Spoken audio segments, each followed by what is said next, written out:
My dear Aquarius, welcome. Welcome to the channel. Saturn is in retrograde currently. It's going to be there for a while in retrograde until it reaches station, whenever that is. And that's going to be pretty indicative of a lot of structural conundrums, paradoxes, oxymorons when it comes to structures, when it comes to karmas especially.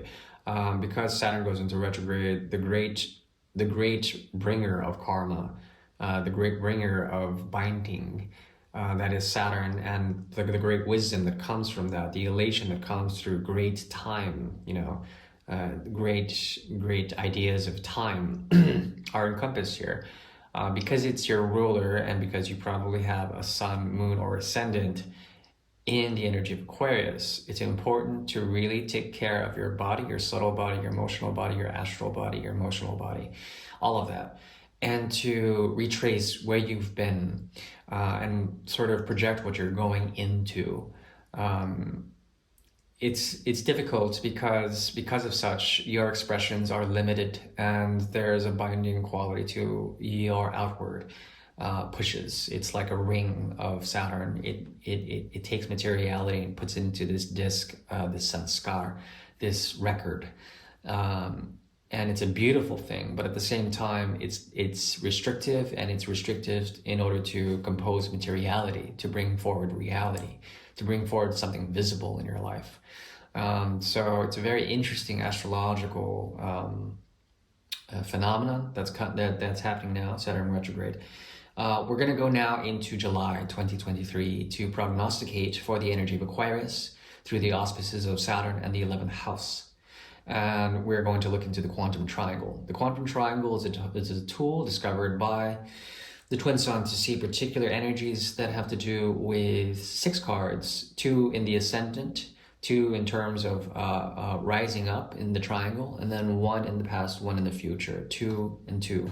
2, 2, 2. So there's 6 cards in total. We'll go ahead and get started with that now. This is for July 2023 for the energy of Aquarius.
Okay, so this has to do with bread, the seed.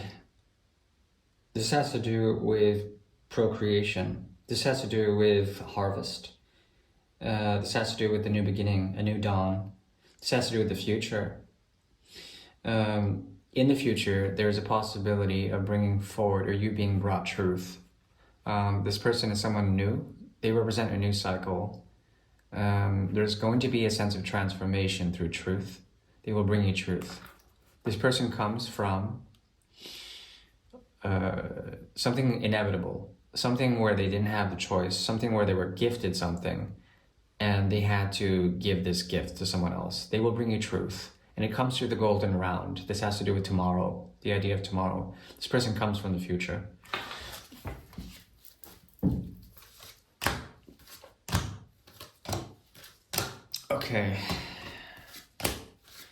Okay, so there's love on the horizon, but it requires you to sacrifice something.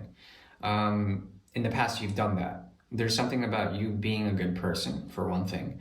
Not being worried too much about time or return of any sort. Because of such, you're being rewarded and love is on the horizon. There also is something about you trying to escape in some sort of way, escaping into love, into some sort of connection, a new connection. There also is a way to honor your footprints, to honor where you've been, your carbon footprints, to note that you've done the right thing in terms of balancing out some of the trash that people have thrown your way. I don't know if you really want this love, though. That's the thing. Because what you are seeking for is truth and a restful state of being. You have the clear judgment to call out the nonsense. And when it comes to a connection like this, it could be true. What is it really? It's going to provide an interesting thing wherein you might be trying to avoid this connection. What's important is the way things are done, and this person may be on a high horse when it comes to them moving towards you, or perhaps you are moving on the high horse of Dharma. At the same time, you're trying to be stopped or halted by someone that's like Little John in Robin Hood. Meaning that you have to cross the river, but you can't cross the river without paying something. So already there's a conditionality to it. I don't know if you want it. What emerges out of this is a type of ascension, okay? It's tied to the Seven of Cups. Seven of Cups is, it's okay. Here's the thing.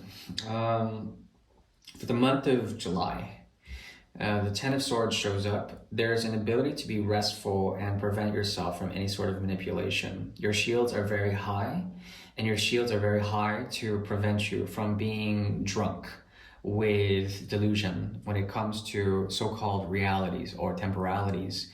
The idea that you can pierce through the veil is something that you're not really interested in. At the same time, you won't be drinking from illusion, from delusion. So there's a clarity of mind here. It has to do with a stunning amount of thought, intellect, to the point where it's overly critical and perhaps critical of the system of delusion, the system of Maya.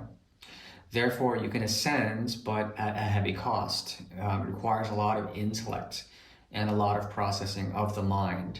I think you're capable of this because you've been doing the right thing, you've been giving to the right places, and it fulfills something. You may seem like a pariah or an outcast in some sort of way. You don't belong to any system, and perhaps that's your gift.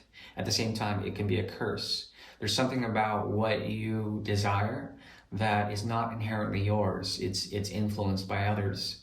And your awareness when it comes to this will be indicative of great intellect in the month of July that is being gifted to you. When you step into the future, half of that is cut off, and you can retrace yourself to a place that would reduce you in some sort of way to a needing not to be too tempted by anything, not to fall into any traps when it comes to emotions, okay? Because you're so emotionally distant, it can be a very painful thing. And what you're being offered in the future when it comes to this quantum triangle is tension through conditional love of sorts. Fusion that is something that you don't want, that you're trying to avoid, but an inevitability in it, as if it was the right path to do. Someone is heading your way, and it's your job to figure out what their truth is, and to realize that what you see in this is it's not just them, it's you reflected in a vision of your own reality, your own temporality. That's the best I can do for you. That was a very powerful reading. Ace of Cups is your advice. Make sure to love. Make sure, don't give up on love, Aquarians. Sounds pretty mundane, but that is the message. I do wish you well, and I do thank you for your time and your concerted efforts to check in on the content. I am not getting paid at all for this, so that's cool. Otherwise, I do wish you well. Thank you. Bye-bye.